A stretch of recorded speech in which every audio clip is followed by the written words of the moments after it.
अब डिकोड की डाक में आपका बहुत बहुत स्वागत है। और जब से हमने डिकोड की डाक शुरू की है तब से सैकड़ों नहीं हज़ारों की संख्या में हमारे दर्शकों ने हमें मेल्स लिखे हैं, अपनी चिट्ठियां लिखी हैं, अपनी राय हमें लिखते हैं। हमारे दर्शक हमारी समस्याएं जो हैं, अपनी समस्याएं हमारे साथ शेयर करते हैं। और बहुत सारे दर्शक तो बहुत क्रिएटिव हैं, वो कविताएं लिखकर भी हमें भेजते हैं। तो जो सबसे ख़ास बात है हमारे देश की वो ये है, हमने आपसे पहले भी कहा था कि अब हमारे देश में लोगों की लिखने की आदत ख़त्म होती जा रही है। लोग लिखना नहीं चाहते और एक समय ऐसा आएगा जब लोग अपने हस्ताक्षर करना भी शायद भूल जाएंगे। और ये बहुत ज़रूरी है कि कागज़ और पेन के साथ, कागज़ और कलम के साथ आपका ये संबंध बना रहे। हमारी कोशिश होती है और हम हमेशा अपने दर्शकों से कहते हैं कि कागज़ पर ज़रूर कुछ ना कुछ लिखते रहिए। अपनी भावनाएं आप कागज़ और पेन के ज़रिए लिखकर हमें भेजिए। और मुझे खुशी है कि बहुत बड़ी संख्या में दर्शक जो हैं वो ऐसा करते हैं। आज मैं पहले आपको एक चिट्ठी दिखाना चाहता हूं। ये चिट्ठी है ज्योत्सना त्रिपाठी की और ये बलरामपुर उत्तर प्रदेश से उन्होंने ये चिट्ठी लिखी है। देखिए, पहले मैं आपको दिखा देता हूं। ये चिट्ठी है, हाथ से लिखकर उन्होंने बड़ी खूबसूरत हैंडराइटिंग में ये चिट्ठी लिखी है। और वो ये कह रही हैं कि आप खबरों को इतने विस्तार से बताते हैं कि गांव का बेहद सरल आदमी भी वैश्विक घटनाओं को ठीक से समझ सके। और यही कारण है कि हम आपको इतना उसे सरल भाषा में आपको समझाते हैं। उन्हें यह भी अच्छा लगता है कि बेहद निराशाजनक माहौल में आप सकारात्मक खबरें ढूंढ लाते हैं और ये दर्शकों को अच्छा लगता है। लेकिन जो उन्होंने आगे जो लिखा है वो ये, लोगों की उंगलियों को अब कीबोर्ड की आदत लग चुकी है और कलम अब केवल हस्ताक्षर तक सीमित रह गई है। और इसीलिए वो हाथ से लिखकर ये चिट्ठी भेज रही हैं। और फिर वो कहती हैं कि देश के लोगों के लिए इस वर्ष मैंने एक कविता लिखी है। आशा है अपने कार्यक्रम में आप इस कविता को शामिल करेंगे। और अब मैं आपकी स्क्रीन पर भी उनकी लिखी हुई कविता शेयर कर रहा हूं जो उन्होंने लिखी है। और ये उन्होंने गणतंत्र दिवस पर विशेष लिखी है।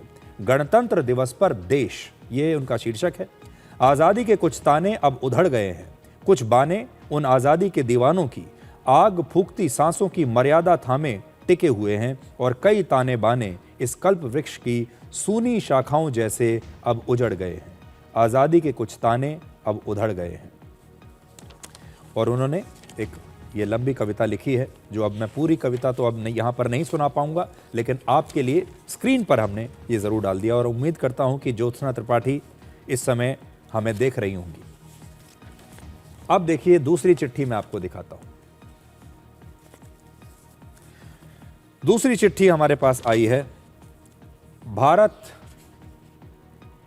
भारतीय सेना के पूर्व सैनिक हैं भरत कुमार।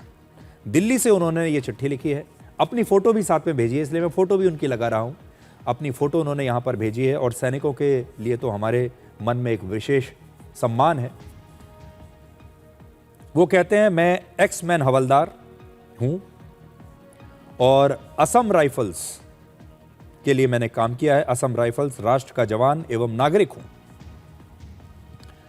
और फिर वो ये कहते हैं कि मैं अपनी जिंदगी में किए गए बदलावों को आपके साथ साझा करना चाहता हूं। और उन्होंने पूरा अपना जो स्केड्यूल है वो बताया। सुबह 5 से 7 बजे तक दौड़ लगाना, व्यायाम करना, पेड़ पौधे लगाना, पानी देना और उनकी देखभाल करना। फिर वो आगे लिखते हैं, मृत्यु भगवान की मर्जी से ही संभव है। मैं 4 बार एक्सीडेंट से बचा हूं। वो आगे उन्होंने फिर बताया है। फिर वो ये भी कहते हैं कि पशु पक्षी कभी भी अपने मालिक को नहीं भूलते, इंसान से भी ज़्यादा वफादार होते हैं।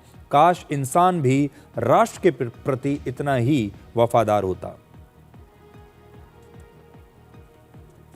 और उसके बाद उन्होंने बहुत अच्छी अच्छी बातें इसमें लिखी हैं। और उन्होंने भी एक कविता लिखी है, भेजी है, और उसका नाम उन्होंने रखा है संसार। संसार मनुष्य का कर्म क्षेत्र है, सुंदर ढंग से इसे निभाएंगे, कर्मठ होगी हम सभी की जिंदगी, नहीं किसी से हार पाएंगे। ये कविता भी आपकी स्क्रीन पर है। तो आज ये 2 ही चिट्ठियां मैं ले रहा हूं। हालांकि चिट्ठियों की जो संख्या है वो हजारों में है और हम अपने दर्शकों से ये कहना चाहते हैं कि हजारों चिट्ठियों को तो हम यहाँ शामिल नहीं कर सकते क्योंकि बहुत समय लग जाएगा, लेकिन आपकी सब चिट्ठियाँ हम पढ़ते हैं, आपका जो फीडबैक आता है, आपकी जो राय आती है, उसे हम पढ़ते हैं। आपकी जो समस्याएं आती हैं वो भी हम देखते हैं, और जहाँ तक संभव होता है जो उन समस्याओं को लेकर जो मंत्रालय होते हैं या जो उनके विभाग होते हैं, वहाँ तक हम जाने की कोशिश भी करते हैं। तो आप ऐसे ही हमें डिकोड की डाक में अपनी चिट्ठी, अपनी राय लिखते रहिए।